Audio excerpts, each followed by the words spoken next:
that we'll probably have people coming in and out all day, as the nature of virtual gatherings are. But good morning, everybody.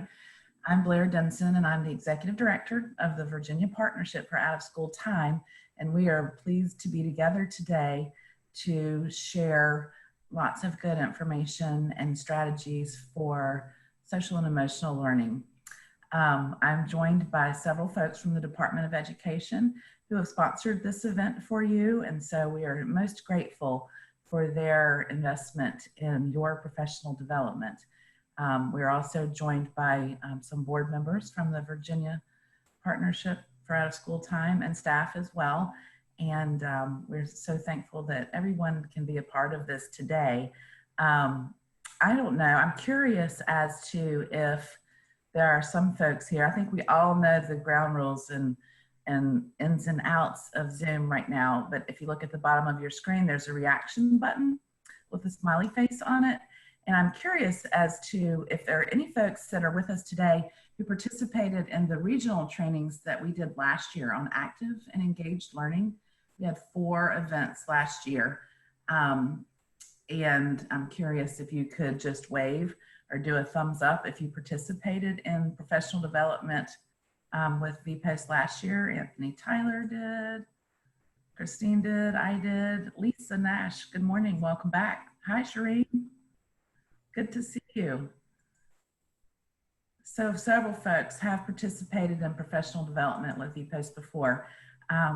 Clearly it looks different this year, but we're so excited to be able to continue to offer you quality professional development centered around the best practices for out of school time. I would be remiss if I didn't say that we're sad that we can't be together, but in the world that we're living in right now, we still need quality professional development, and we're just really glad to be together today.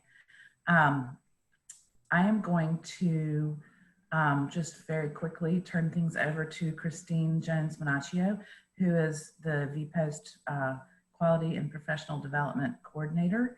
And she's gonna just give you a little bit of housekeeping about the day and share with you the folks from the Virginia Department of Education that are with us. And if you have any questions, throw them into the chat box, and we're just excited to be together today. And thank you so much for being a part of this. Thank you, Blair. So I think by now we've kind of gotten used to being on a lot of Zoom calls. So I feel like folks kind of know how things go, but we are expected to have, we had 100 spots and we had 100 people register today. So we are full. So we just ask that people maintain mute on the audio and on the video so that we can connect clearly. There will be times that different presenters are going to have different ways that they want to engage, but there might be moments where, you know, they ask you to raise your hand and then unmute yourself, and of course that's fine. But we just want to keep things kind of smooth in that regard. If you have questions, of course, use the chat function, and hopefully we'll get to all those questions, but if we don't for some reason, then we'll follow up. We are recording this so that we can follow up with things, but also so that we can share this stuff with you afterwards. And I think Blair mentioned that we have some folks from Department of Ed that are here. There's going to be at least one person in each session, and they'll also be kind of keeping an eye on the chat box. So if there are questions that pertain to how the programming sort of intersects with 21st century grants, then definitely you can direct that their way. At the very end of the day, we're going to have a very, very, very short survey that we would love to get feedback from everybody on, and we'll drop that into the chat. And we'll follow up after this event again with those recordings and with the survey for you all to take, and then also we'll have certificates available so that if you all need to show professional hours, that's something that we have taken care of for you. I'll be in every session, so if you need anything, just, you know, you can throw it in the chat box either directly to me or just general. So thank you all for being here. Thank you, Christine. I just wanted to also quickly mention that, when we can't be physically together, it's, I think we've all participated in lots of Zoom and WebEx. We want this day together to be as interactive as possible. And so really and truly, please use our chat box and ask questions. And I think we even have one presenter who is planning to do a poll. But we do want this to be an interactive day together and not just more screen time. And so in that vein, to get things started, if everybody would just open up their chat box and share with us where they're coming to us from, whether it be your actual geographic location or where you are in your home or your office. I'm coming to you from my kitchen today because if I were with you, I would not be sitting down and talking to you. I would be standing up probably in the front of the room and sharing with you from that way. So hi, Robin, Rockbridge County. Nice to see you. That's right next door to Diane.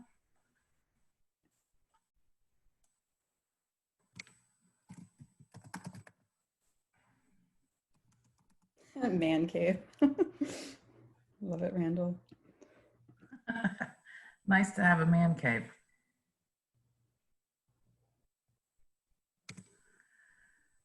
Page County is also right next door.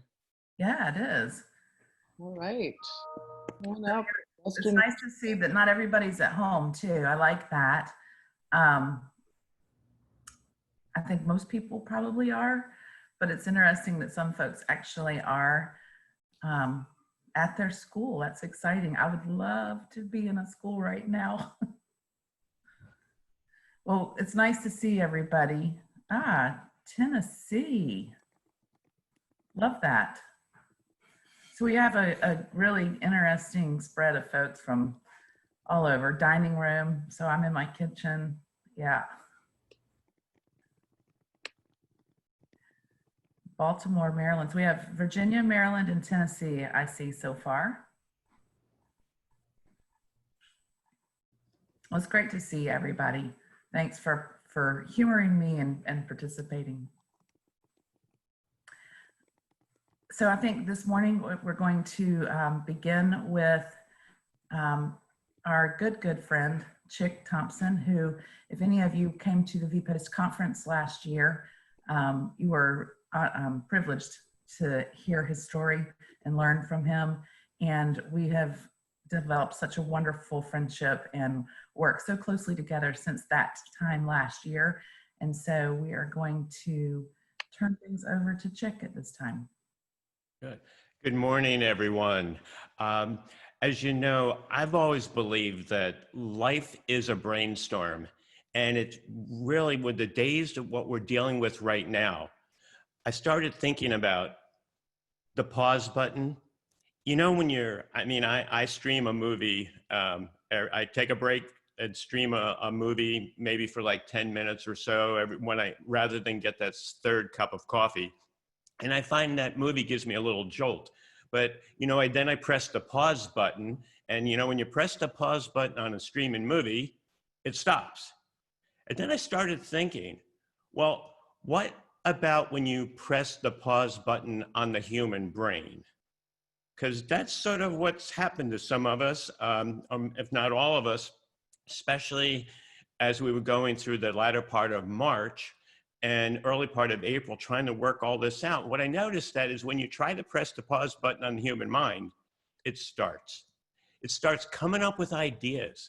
It starts reframing. It starts just re-envisioning. And what's so cool about that, that's what brainstorming is all about. And that's why I say life is a brainstorm even during a pandemic. And this was actually what Ralph Waldo Emerson, I believe, meant when he said, in each pause, I heard the call. And let's go back to 1665 because we're not alone. Let's look at Newton, who had to take a pause, had to social distance from college because of the bubonic plague. So he's at home, he's looking out his window, and he sees an apple tree. And you know the rest of the story. He goes out there, notices apples falling, comes up with, law of gravity.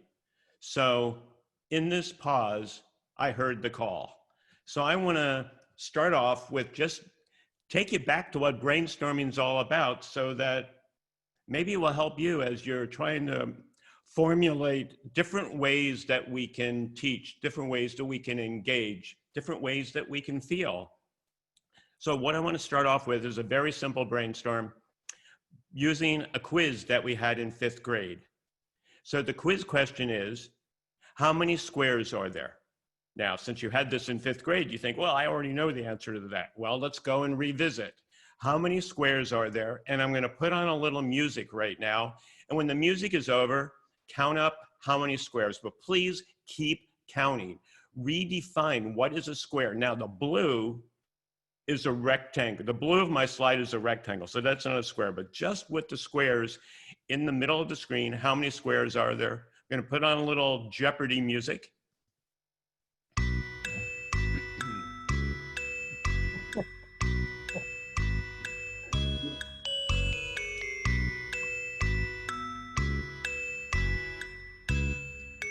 And keep redefining what is a square.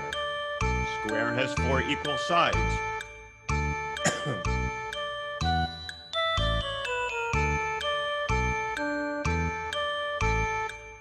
Can 2 by 2s be squares? Can 3 by 3s be squares? So what you've noticed is that, yeah, there's the big one. Then there's the 2 by 2s, and there's actually 9 2 by 2s. And then there's 3 by 3s. There's 4 3 by 3s. So if you add it all up, the right answer in the 5th grade, back in the 5th grade textbook, is that there are 30 squares. Okay, that's cool. And maybe you're at 26 or 27, but okay, you're close enough. And you're thinking, well, the right answer is in the back of the book. It's 30. I want to tell you why I think life is a brainstorm, why we have to brainstorm every day, because Einstein said the answer is different this year. When you think about that, the answer is different this year. So as some of you know, I teach elementary school, 3rd through 5th grade, in a program we created called WagiLabs. Now I teach in a unique place. I teach in Ghana and Nigeria, and I've been teaching for 4 years through Skype. And one little girl, probably 9 or 10, in Accra, Ghana, which is the capital, because I was coming through on a laptop there in our classroom. They're all gathered around a laptop and they were counting how many squares. And one little girl said, Mr. Thompson, what about the pixels? And I'm going, what? I'm sorry, what about the pixels? And she said, well, we just learned that everything on a computer screen is composed of pixels, and pixels are square. And I go, oh, okay. And she said, well, magnify your screen by 400% and turn a line on an angle. And then I said, wow, I wonder how many pixels there are. And another kid shout out, what's the resolution of your monitor? Okay, so now there's millions of squares.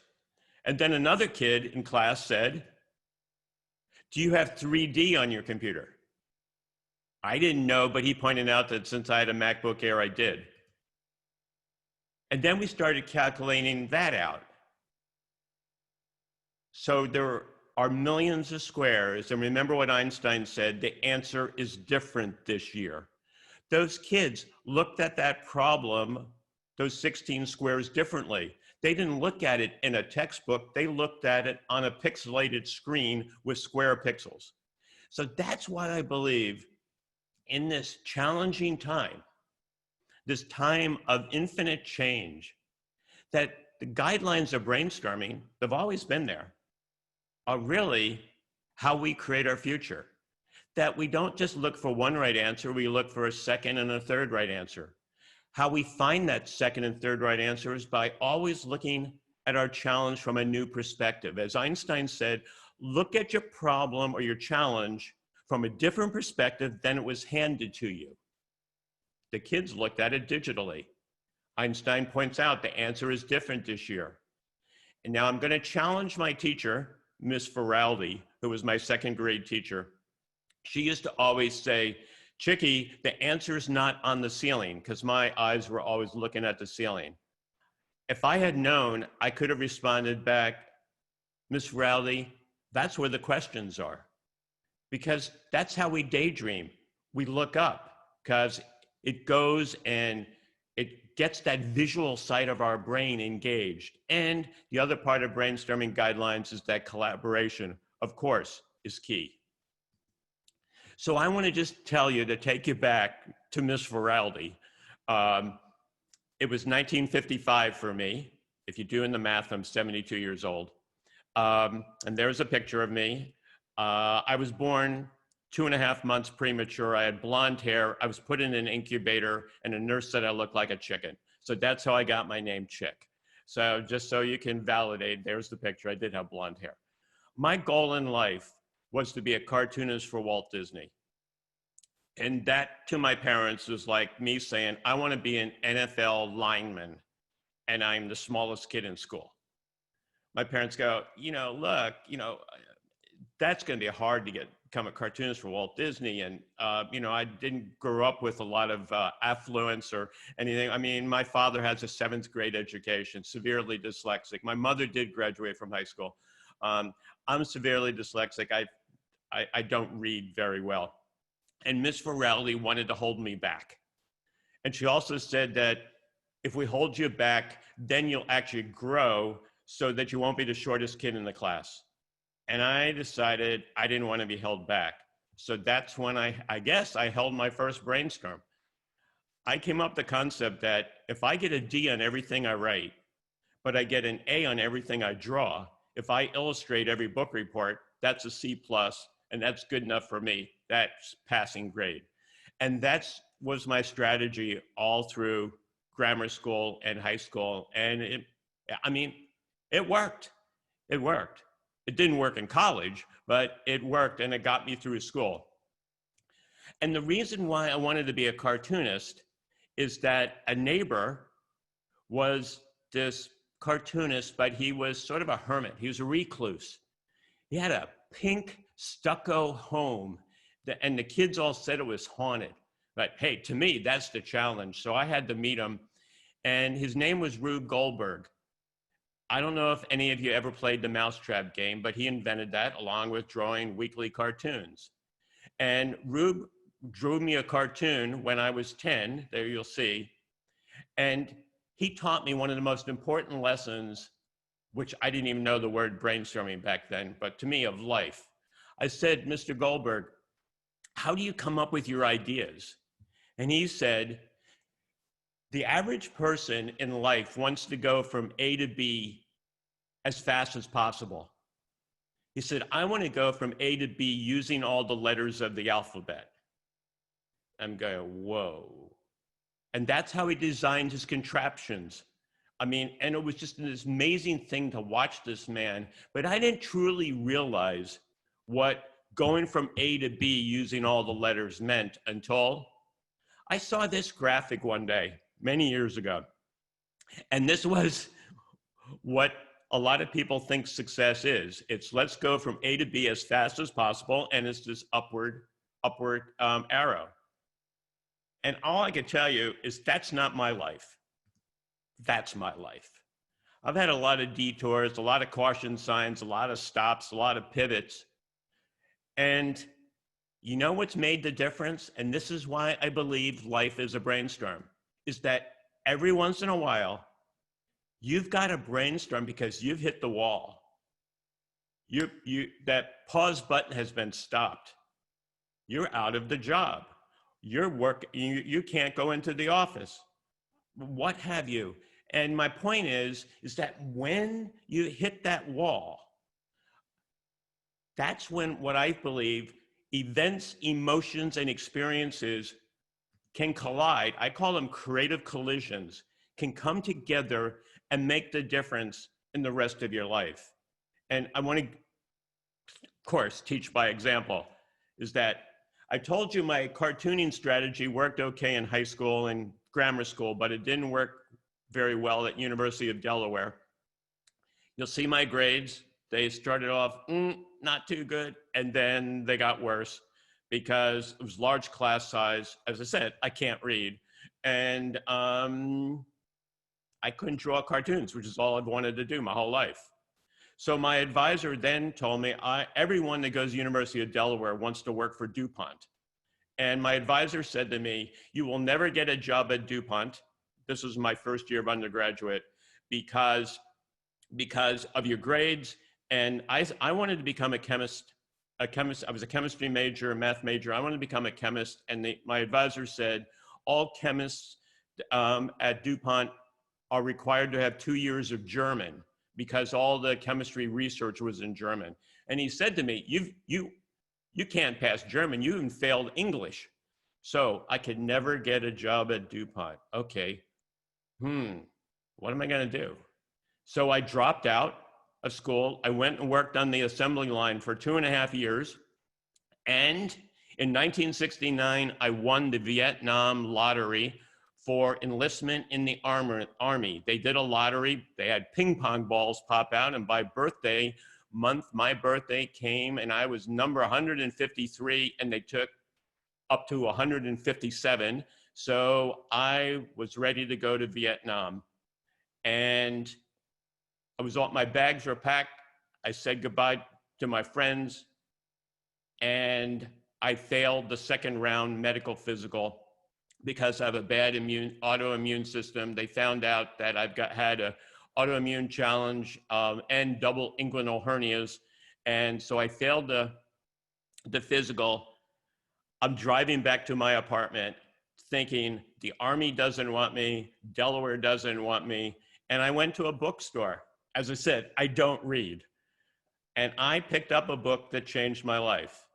It was called The Power of Positive Thinking by Norman Vincent Peale. And I tried to read it, but I focused on one phrase that he talked about. He said, when something goes wrong, ask what's right about it. Whoa, how does that tie into SEL? That's such a powerful technique. When something goes wrong, ask what's right about it. So let's play the game. What's right about just getting kicked, dropping out of college, failing the medical physical, working on the assembly line? Well, I work second shift, so I can play tennis every day during the day. I can take any courses now that I want at University of Delaware because I'm not going to become a chemist, and I was just still taking a little courses here and there. So I took acting classes, I took improv, I took art classes. I could keep drawing my cartoons. And in Delaware, we were allowed to drink 3.2 beer under 21, so I could drink more beer. So that's what's right about it. And I'm playing tennis, as I always do. During the day, I went and worked for Pepperidge Farm Bread on the assembly line, second shift in Downingtown, Pennsylvania. And one day on the tennis courts, I have my creative collision. It was amazing. All my friends wanted to play with everybody the same age, we don't want, and 3 guys come walking onto the University of Delaware tennis courts, and they were like old, they were like 50 or something. And they needed a 4th. You can't play tennis really well with 3. You can play golf well with 3, but not tennis. They wanted a 4th, and none of my friends wanted to play. They're just sort of laughing like, yeah, look, they got all white clothes on. And look, I didn't have a shirt on. I was getting a tan. And so being an extrovert, I said, hey, I'll play with you guys. I went over, and since I'm known as asking more questions than anyone else in the world, I mean, remember when you were 5 and you asked 65 questions per day? I still do that. And all those questions start with, why? So I said, well, how'd you get to play on Wednesday afternoon at 3 o'clock? Why aren't you at work? And they go, we just quit our job. I go, well, where'd you work? They go, well, work for DuPont. I go, whoa, I wanted to work for DuPont, but I can't because, I'm dyslexic and I don't have good grades. And they go, well, they said, let's just play tennis. And we had fun. And they invited me to play another day and another day and another day. And I kept asking them about what they did. And they had created a product called polytetrafluoroethylene. I had never went to the library on my own, but I went to the library and looked it up, and it's Teflon. And they had extruded it in a unique way so that it still had the properties of Teflon, which is smooth and slippery, but air could pass through it. My tennis partner's last name was Gore. Here he is. He started, if you look it up on Wikipedia, in 1969 in his garage, Gore-Tex. And we became such good friends that he hired me. As he didn't care that I didn't have my undergraduate degree. He said, why I want you to work with me is you ask more questions than anyone I've ever known. And I want you to come up with a new use for Gore-Tex every week and come into my office.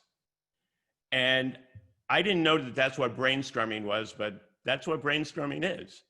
And I was struggling. I tried everything. I mean, I was going, whoa. I kept trying to figure out things, and I testing it at my home, and I tried to figure what do we, because we didn't have Gore-Tex in clothing and stuff like that. I mean, this was just, we were using it in industrial applications. And as things happen, when you've got, I have a version of Crohn's disease, and I had my first surgery three months into my job at Gore. What's right about it? I noticed lying in the hospital bed that a hospital bed was hot. So I asked a nurse, why is a hospital bed hot? And she said, because the hospital bed has plastic around the mattress so that nothing absorbs into the mattress. And I said, doesn't hot hospital bed cause bed sores? And she said, yeah, they're called decubital ulcers, and they can be really, really difficult to cure, to keep under control. And I said, well, I got this material called Gore-Tex, and it's breathable, and you could just put it on the top of the mattress. You could have the patient lie on it, and you could just wipe it down with alcohol. So the nurse thought that was pretty cool. So I got some sheets, and I tested it out on my water bed at home, and it worked great on my water bed. It was like surfing. I'm sliding all over the bed, and all my friends loved it. Everybody wanted to try it. So I put the Gore-Tex sheet on the hospital bed mattresses for some of the patients. And unfortunately, we learned through trial and error, several of the patients slipped out of bed because the mattress was too slippery. And everybody made fun of me. And yeah, it didn't go well. So I kept trying other ideas. I just want to let you know something. I got a call 4 years ago from the friends at Gore that are still there. You know what they just released? The Gore-Tex hospital bedsheet for the burn patients in Brooke Army Hospital and Walter Reed, for our wounded warriors that have gotten burned in an IED or something like that. And guess what? The whole concept of that hospital bedsheet works perfectly. I cried all day because of thinking of those wounded warriors, and also thinking that sometimes it takes 40 years for an idea to work. Well, I spent a couple of years just coming up with ideas for Gore, and another creative collision happened. And this can happen to everyone if you're open for it. On a tennis court, I met this doctor, young doctor, and he said, he found out I was a cartoonist, but I'm also, working for Gore. And he said, would you draw me a poster? I've created this technique to prevent people from, if they're choking on food. And so I drew him a poster and drew him some other stuff. And then all of a sudden, he winds up on the Johnny Carson show. His name is Dr. Henry Heimlich. And Dr. Heimlich asked me to draw more cartoons, and then do a slideshow, and then do a TV show.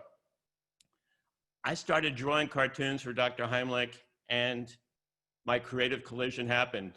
Disney heard about my cartoons, and I became an Imagineer in 1976, my dream job. We were doing it in 1976. The movie we were creating is called The Cat from Outer Space with Sandy Duncan. And I was so excited. I got in my first brainstorm there, and we are brainstorming videotape, this new videotape system called Betamax. And the president of Disney states in the opening of the brainstorm, our cartoons will never go on videotape. So what I want to brainstorm is how do we prevent Betamax and VHS from coming into the United States as a product? Because, and I'm going, what? This cool new technology, we're going to brainstorm trying to stifle Sony and JVC. And I'm going, wow. And every idea I came up with at Disney for the next 3 months was rejected because it wasn't the way Disney did it, or it wasn't the way Mickey would do. I mean, you had to say, what would Mickey want? And I'm going, wow. So I said, one of my favorite techniques is to ask why. So I've said, why wouldn't Disney want videotape? And then I'm going, well, because then they wouldn't go to the movies. Well, then why wouldn't they go to the movies? Because they would enjoy watching it at home. Why would they enjoy watching it at home? When you ask why to a challenge, ask it why 5 times to get to the root cause. And in my brain, I'm coming up with, wow, why is, and then I go, whoa. When I hear never, never doesn't mean never. It just means there's the blind spot. There's where there's less competition. There's where there's less cost of entry. And I've heard never all my life. You'll never get a job at DuPont. Well, I'm glad I didn't get a job at DuPont. I got a job at the coolest company in the world called Gore-Tex. I'm glad. I go to work for Disney, but they don't want to buy into any of our ideas. So, hey, what if I start my own company? What if I leave Disney and start my own cartoon company? And my strategy that I used to design my cartoon company was, what would Mickey never do? Mickey would never use videotape. So I teamed up with Sony and VHS. Mickey would never do health education programs on sexually transmitted diseases because Goofy and syphilis just don't go together. And Mickey would never sell the products for $95 because they sell Peter and the Wolf movie for $460. So I started my own cartoon company, little one, moved to Charlottesville, Virginia, and now I'm taking a risk because I was taking a risk then. I wanted to go, we were in a pandemic in 1977. The pandemic was the start of sexually transmitted diseases.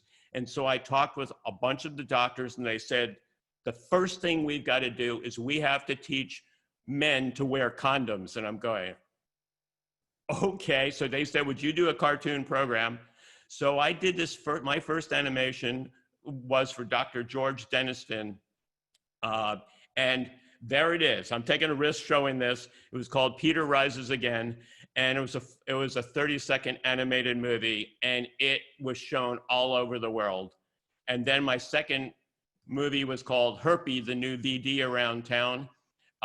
It was about genital herpes, which was pandemic, so I totally understand the coronavirus, and so many of my friends are infectious disease docs and actually worked with me on that. And then my best friend at Disney was fired for being gay.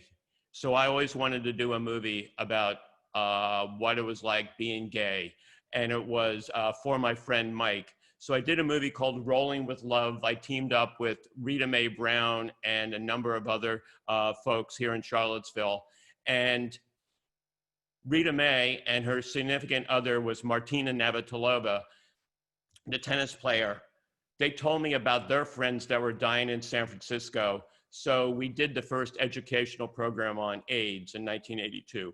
And then in 1984, I sold my cartoon company to Encyclopedia Britannica and started teaching at the Darden Business School, which is where I've been for the last 34 years, teaching MBA students how to brainstorm. And so I want to just tell you one of the brainstorms that you might not know about, but I think you can learn from it. In 1994, Pepsi said a big never. They wanted to create a new drink that was clear, but I recommended that they sell water, and they said they would never sell water. We want a clear drink. So they created Crystal Pepsi, and their slogan was, "You've never seen a taste like this."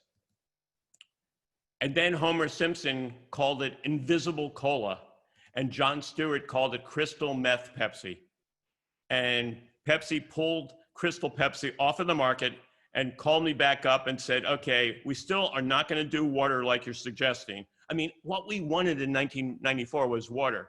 So create a drink for us, and you only have a couple of days. So I teamed up with Doug Hall and Eureka Ranch, and we started thinking about, well, water, The popular water in 1994 was called Perrier, and it came in a really cool bottle. The other big drink in 94 was called Starbucks. That was coffee, espresso. So our brainstorm was, what if you slam together Starbucks coffee, Pepsi's distribution channel, and the cool bottle called Perrier, and you slam it together and you create a drink. And we created that day a drink that you buy in the store called Frappuccino. You didn't know Frappuccino was made by Pepsi. That brainstorm has been written up by Harvard Business Review as one of the most successful brainstorms in history. It generated, that one day brainstorm generated a $2 billion industry. And so my reason of telling you that is a smash up works whenever you got a big challenge. Take three things and smash them up and say, well, what can we get? So I'm working with the chief of police in San Francisco right now, the three big issues. Now, this was a couple months ago, so I'm not right today, but a couple months ago, we said he's got police retention, police recruitment, and homelessness as the big issues. So I said, let's smash those three things together and figure out how can we go and retain police and recruit police that are also going to be able to deal with the homelessness issue, because so many police don't have the social skills background to be able to deal with the homelessness. But it's called a smash up. So when you have a challenge, take three things that you're dealing with, smash them together and see what you can come up with. And we actually teach that technique in WagiLabs with the kids. So in closing, I just wanted to say that, yeah, some people can say I've been lucky in my life. At 72 years, I've had this great life of running brainstorms and coming up and creating products. But I don't think it's luck. I think it's strategic curiosity that makes the difference in our life. And what I mean by strategic curiosity, just if you know Myers-Briggs, I'm an ENTJ, maxing on all four of those. So my skill set is not to be curious first. My skill set is to be critical first. I've had to reframe myself to be curious first when I hear an idea. Then I say, what's right about it?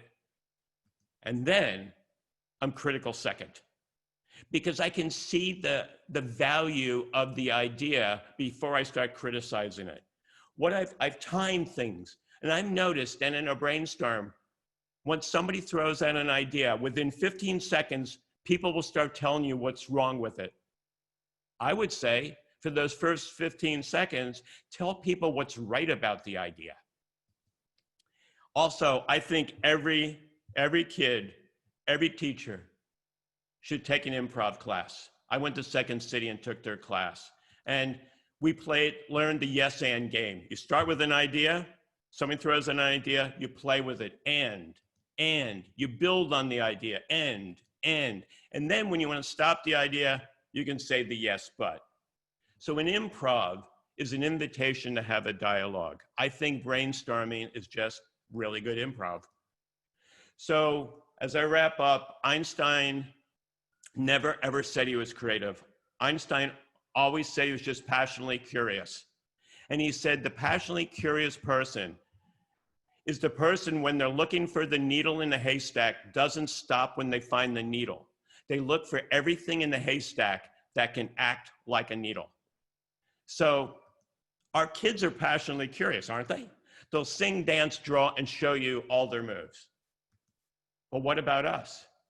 How many of us have told the world, I need 3 beers before I can dance? I can't carry a tune, or I can't draw a straight line.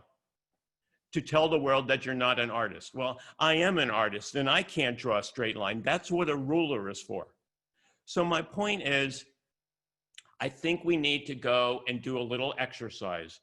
And that's what I'm going to wrap up with. It's called neurobics. But to finish up with it, I got to give you a quiz first. Tell me Just say it out loud. I can't hear you, but just say out loud, what are the two words in the black box? Just say it out loud. And now say the colors of the two words. So the left brain can read the words, the right brain can read the colors. Now, I want you to go and just say the words left to right and top down as quickly as you can.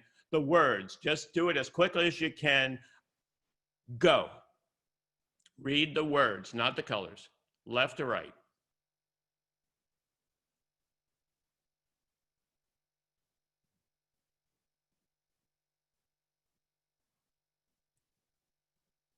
Okay, normally you do it in 7 to 8 seconds. Now, if you want to find out if your brain is in balance, that was your left brain. I want you to now read the colors left to right and top down, okay? I want you to read the colors, going left to right, top down, the colors now, go.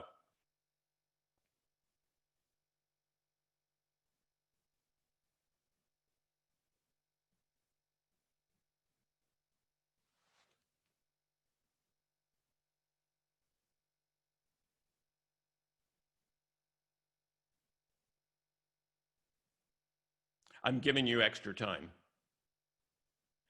So, how many of you have a headache? How many of you need an Advil? The point is that our brains are out of balance, and I've got a homework assignment for you. I always hated homework, but this is really important for your brain. It's called neurobics. It's the 30-day extreme brain makeover.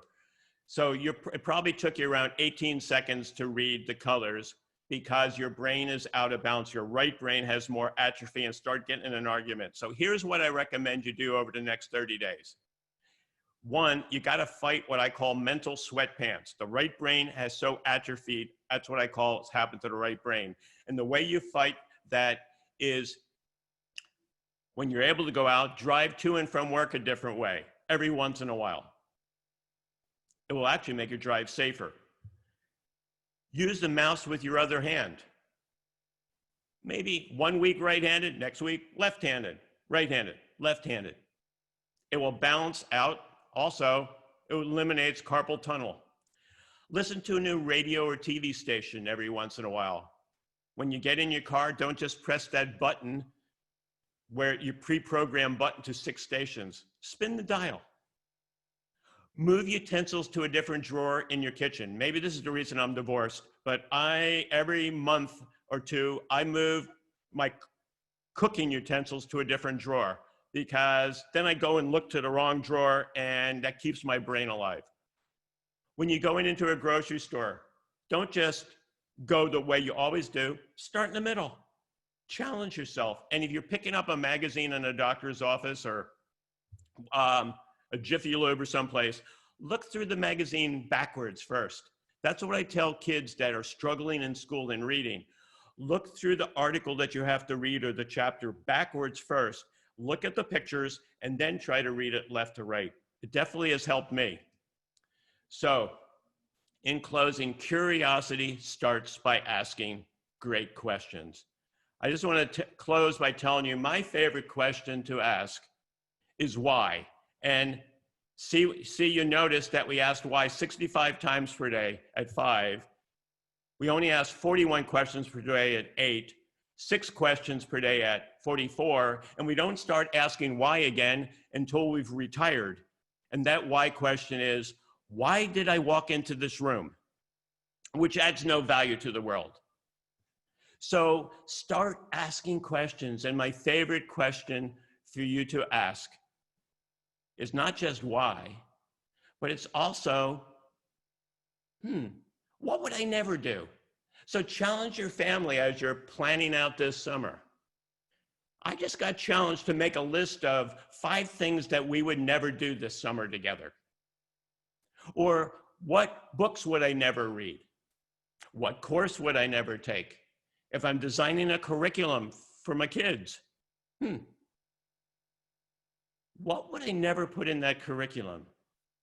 That never question is the most, what I think, besides why, to get to a root cause, that never helps you find the blind spots that we all have. Disney had the blind spot of our cartoons will never go on videotape. Pepsi had the blind spot of they'll never sell water. I want you to find your blind spots and see if you make a list of 5 things you would never go on vacation and flip them into possibilities. And I got to walk my talk. You're going to hear at 1 o'clock, my never.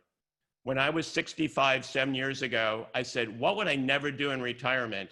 And I said, I would never teach elementary school because I have 3 autoimmune diseases. And if I walked into an elementary school, that'd be a petri dish and I'd get sick. But then I said, what if I taught through Skype or virtual? Well, then if I taught through Skype or virtual, that could be in Ghana, and that could be in rural communities. That could be Navajo Nation. And that gave me the whole idea of, I could teach elementary school. So I took my curriculum that I've been teaching for 34 years for MBA students, and I flipped it and kidified it. And my partner had just retired from Sesame Street, and she had written all the children's books, and she helped me kidify it. And now we are in Cumberland, Newport News, Navajo Nation, Ghana, South Africa, Trinidad, inner city Chicago. And the thing, when I go to bed at night, I go to bed very early, as some of you know. Why? Because I get up at 4:30 so I can Skype with the kids in Ghana. And the kids in Ghana and Nigeria found out that I don't have children. And they said, well, why don't you have kids? And I said to them, ideas have been my kids all my life. And they said, well, then, Mr. Thompson, our ideas are going to be your grandkids.